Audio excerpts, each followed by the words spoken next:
আমাদের গণপরিবহন ব্যবস্থা বেশ বিশৃঙ্খল। যেমন বাস যোগাযোগ ব্যবস্থা। গণপরিবহন বলতে মেইনলি বাস যোগাযোগ ব্যবস্থাই বোঝানো হয়। তো এইখানে অনেক সময় দেখা যায় যে বাসের ফিটনেস থাকে না, বা গাড়ির বাসের ড্রাইভার লাইসেন্স থাকে না, বা সিট নোংরা থাকে, বা অনেক সময় গাড়িতে অতিরিক্ত লোক উঠায়, যাতে গাড়িতে উঠানামাতে অন্য যাত্রীদের অসুবিধা হয়। এরকম অনেক সমস্যা আসলে এই বাস যোগাযোগ ব্যবস্থায় বা গণপরিবহন ব্যবস্থায় বিরাজমান।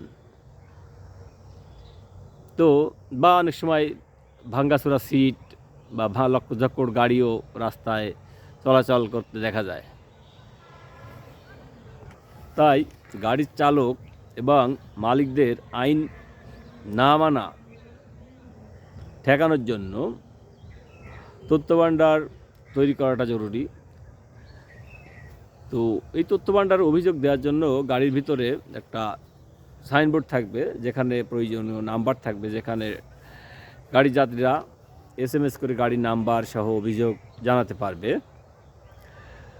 এবং BRTA বা যারা গাড়ি রেজিস্ট্রেশন দেয় তারা ওই গাড়ির নাম্বার ধরে বা ড্রাইভারের অপরাধ প্রবণতা বিশ্লেষণ করতে পারবে, এবং গাড়ির ক্ষেত্রে গাড়ির ফিটনেস আছে কি না সেইটাও তারা ওখান থেকে দেখতে পারবে। অর্থাৎ ফিটনেসবিহীন গাড়ি রাস্তায় চলাচল করতেছে কিনা সেটা তারা ওখান থেকে দেখতে পারবে, এবং প্রয়োজনীয় আইনি ব্যবস্থা তারা নিতে পারবে।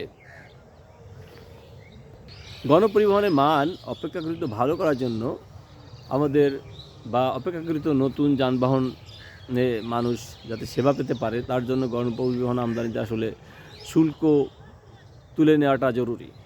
তাতে নতুন গাড়ি বেশি আমদানি হবে, মানুষও ভালো গাড়িতে চড়ার সুযোগ পাবে। তবে রাস্তায় চলাচলের গাড়ির গণপরিবহনের বিশেষ করে বাসের বার্ষিক করও মওকুফ করে দেওয়া উচিত। কিন্তু যদি আইন ভঙ্গ করে তাহলে ওই সব গাড়ির ক্ষেত্রে এই বার্ষিক যে কর আছে বাসের, বিআরটি আদায় করে, ওই করগুলো তারা মওকুফি অব্যাহতি পাবে না।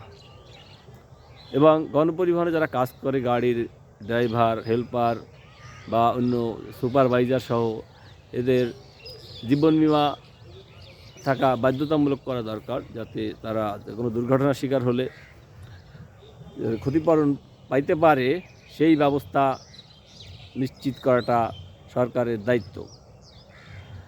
তাই আমরা নাগরিকরা আসছে 2026 সালের 12 ফেব্রুয়ারি যে নির্বাচন, জাতীয় সংসদ নির্বাচন আসতেছে, তাতে প্রতিদ্বন্দ্বী দুই জোট, বিএনপি নেতৃত্বাধীন জোট এবং জামায়াত নেতৃত্বাধীন জোটের কাছে গণপরিবহনের এই সমস্যা সমাধান নির্বাচনী ইশতেহার হিসেবে চাইতে পারি। এতে অন্তত সমস্যা সমাধানের সম্ভাবনা তৈরি হবে এবং আমরা গণপরিবহন থেকে ভালো সেবা পাব। তো আমাদের এই জনস্বার্থ বিষয়ে কাজ করার জন্য উৎসাহ দিতে চ্যানেলটি সাবস্ক্রাইব করতে পারেন। সবাইকে ধন্যবাদ।